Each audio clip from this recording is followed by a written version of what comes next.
Right, so now I have the gears with both the T's facing down, or the T's will be facing up, whatever's on the press gear that needs to match.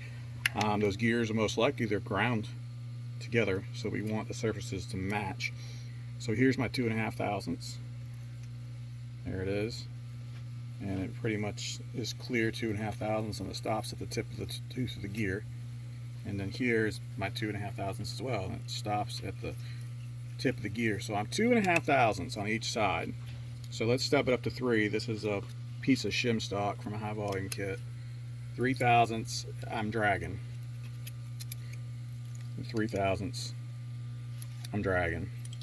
So what's my option? Ideal clearance on these things is 2 thousandths. And we know the gasket's gonna compress if it's paper. So if I'm gonna use a paper gasket, I can use the 5 thousandths paper gasket, and it's gonna compress slightly. So that's gonna give me right at 2.5 to 3 thousandths, and that's probably gonna be just fine.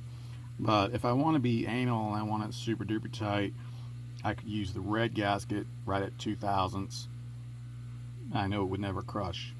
Or I could use the purple gasket at 1.5 thousandths. It would never crush. Or this one here, which is the amber. I think it's the amber. Actually, it's not. It might not be amber. Pause it, Danielle.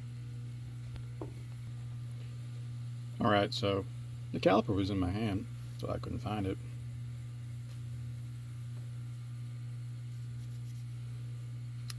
So that's telling me this is about 7 thousandths.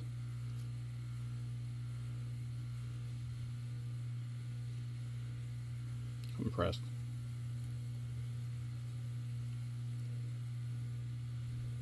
So this guy was loosey-goosey, and it still chewed it up.